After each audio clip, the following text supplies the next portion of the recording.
Hello friends, मैं doctor Sanjeev. मेरे साथ जो भैया है, भैया को फिस्टुला इन्होंने डायग्नोस हुआ था, ग्रेड 4 का फिस्टुला आया था और ईश्वर कृपा है भैया पूर्ण रूप से ठीक हो गए हैं। तो आज भैया का हम लोग थोड़ा सा जानेंगे कि फिस्टुला में जो इनका छारसूत्र विधि द्वारा जो इनका ट्रीटमेंट किया गया था, इनको कितना दर्द हुआ और किस तरह ये धीरे धीरे ठीक हुए हैं।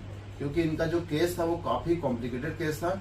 फिस्टुला के साथ साथ इनको जो होता है वहाँ पे बहुत ज्यादा फंगल इन्फेक्शन भी हो गए थे।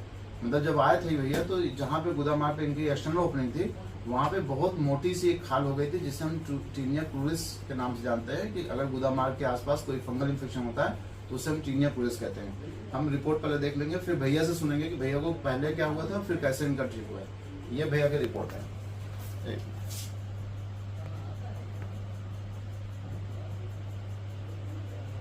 ये भैया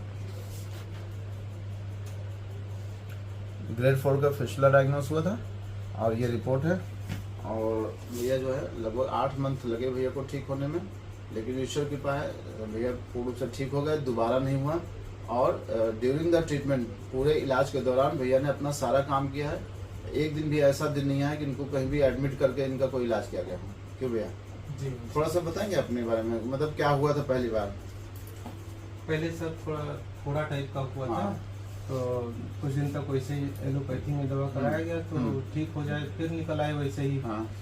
तो बाद में अल्ट्रासाउंड कराया गया तो डॉक्टर ने बताया कि ये जो है 4 सेंटीमीटर के अंदर गैपिंग है, ये फिस्टुला है।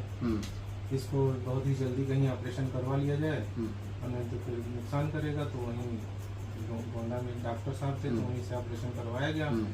तो ऑपरेशन में उन्होंने वो 4 सेंटीमीटर की जगह थी वो काट के उन्होंने निकाल दिया पूरा, लेकिन थोड़ा सा अंदर रह गया। उसके बाद में इन्फेक्शन और अंदर फैलता चला गया और एक पार्ट बहुत ज़्यादा डैमेज हो गया, मवाद भर गई, तमाम बहुत परेशान हो गए। तो फिर पता चला वहाँ से कि डॉक्टर संजीव सर हैं जो इसका फिस्टुला का अच्छी तरीके से इलाज करते हैं।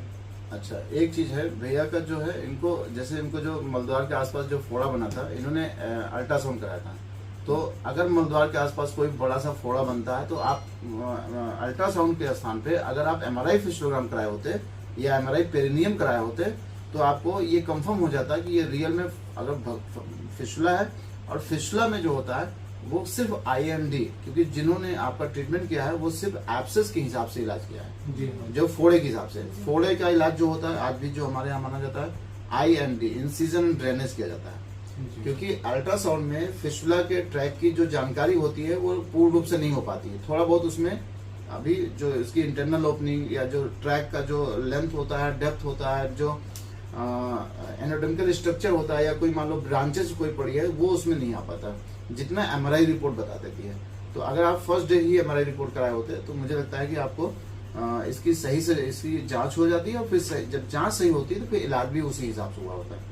तो भैया को रिकरेंस हुआ था और जब ये आए थे तो इनका जो लेफ्ट साइड का पूरा हिप था वो बहुत ज्यादा इन्फ्लेम था, बहुत ज्यादा उसमें सूजन थी। और फर्स्ट डे हम लोगों ने छासूर लाइगेट किया था, फिर धीरे धीरे धीरे हर हफ्ते छासूर लाइगेट चेंज करते थे। फिर लगभग 8 मंथ लगे भैया को ठीक होने में, लेकिन ईश्वर कृपा है इनका ठीक हो गया और तब से इनको दोबारा भी नहीं हुआ। और बस इसमें क्या है, ठीक करने का जो तरीका था, सुबह लैट्रिन जाने से पहले हम अक्सर बताते हैं सारे पेशेंट जितने भी हमारे होते हैं फिस्टुला के पेशेंट में, सुबह लैट्रिन जाने से पहले ऑयलिंग करनी होती है मलद्वार में। जैसे ये सिरिंज है, इसमें आपको ऑयल लेके लैट्रिन रास्ते में डालना होता है। भैया थोड़ा आप बताएंगे साफ सफाई कैसे करते थे आप? मैम जरा आप बताइए कैसे भैया सफाई करते हैं? इससे सर हम साफ सफाई करते हाँ। थे, आयरन करते थे, लैट्रिन से वापस आते थे सर, फिर वो पानी गर्म करके थोड़ी फिटकरी डाल के उसमें बैठते थे, फिर उसको फिर हम अच्छे से उससे कॉटन से साफ करते थे, फिर आयरन करते थे सर, और दवा ववा लगाते थे। देखिए जो अच्छा ये बताइए, सुबह लैट्रिन जाने से पहले ऑयलिंग करते जी, थे लैट्रिन रास्ते में? जी। तो अगर हम सुबह लैट्रिन रास्ते में मल त्याग से पहले अगर गुदामार्ग में ऑयल डाल देते हैं तो इससे क्या होता है, जो हमारा गुदामार्ग होता है वो स्लिपी हो जाता है, लैट्रिन रास्ता चिपचिपा हो जाता है, ताकि लैट्रिन जब हम करेंगे तो हमारे गुदामार्ग से लैट्रिन आसानी से पास हो जाए। क्योंकि आपके गुदामार्ग में लगी है या कोई इन्फेक्शन है, मान लो फिस्टुला की इंटरनल ओपनिंग है या पाइल्स है या फिशर है, तो उसकी वजह से क्या होता है, जब हमारे शरीर से जब हार्ड स्टूल पास होता है तो उस पर दोबारा चोट लग जाती है, तो पाइल्स, फिशर या फिस्टुला के इन्फेक्शन जो होते हैं वो बढ़ जाते हैं। अगर हम सुबह ऑयलिंग कर लेते हैं तो एक तो फायदा ये हो गया, चोट नहीं लगी तो पाइल्स, फिशर और फिस्टुला में आराम मिलना शुरू हो जाता है। लैट्रिन से आने के बाद हमने गुनगुने पानी में थोड़ा सिकाई कर लिया। सिकाई करने से क्या फायदा होता है कि जो गुदामार्ग होती है, जब हम गुनगुने पानी में बैठते हैं, जिसको हम सिरजबात बोलते हैं, तो जो गुदामार्ग के आसपास की जो मसल्स होती हैं, जिसको हम स्फिंक्टर्स कहते हैं, वो थोड़ा सा रिलैक्स हो जाती है। जब मलद्वार थोड़ा रिलैक्स होगा तो आपको पेन तुरंत बहुत जल्दी आराम मिलेगा। जो गुदामार्ग के आसपास के टिश्यूज हैं उनको ब्लड सप्लाई ज्यादा मिलेगी। अब जहाँ पे खून की सप्लाई ज्यादा मिलती है वहां पे अगर कोई घाव है तो हीलिंग तेज होने लगती है, यानी घाव जल्दी भरने लगते हैं। तो 2 फायदे हो गए।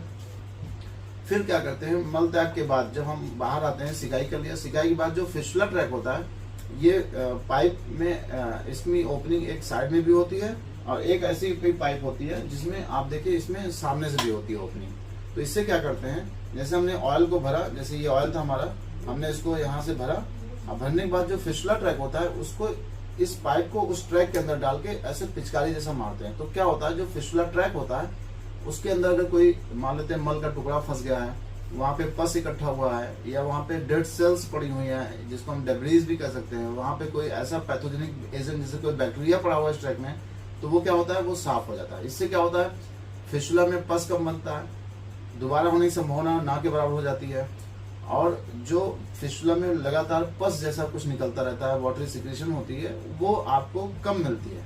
तो इससे क्या फायदा होता है कि फिस्टुला हमारा जल्दी ठीक हो रहा होता है।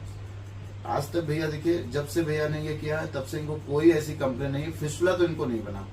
बाकी तो अगर आप साफ सफाई करते हैं तो चाहे पाइल्स हो, चाहे फिस्टुला हो या फिशर हो, मैंने देखा है कि जो गुदामार्ग की बीमारी होती है वो बहुत तेजी से कंट्रोल होती है और जल्दी से ठीक हो जाती है। आप इलाज कहीं भी कराएं, किसी भी पैथिस कराएं, अगर आप सुबह इस तरह का केयर करते हैं, साफ सफाई का, खान पान पे अगर सही से ध्यान रखते हैं और रेगुलर एक्सरसाइज अगर करते हैं, जिसमें पेल्विक रीजन की जो एक्सरसाइज स्पेशली हम लोग बताते हैं, अगर आप वो करते हैं तो आप विश्वास करिए गुदामार्ग संबंधित जो रोग होते हैं, एक तो अगर हैं तो जल्दी ठीक होते हैं, अगर नहीं है तो ईश्वर ने चाहा तो दोबारा आपको नहीं मिलेगा।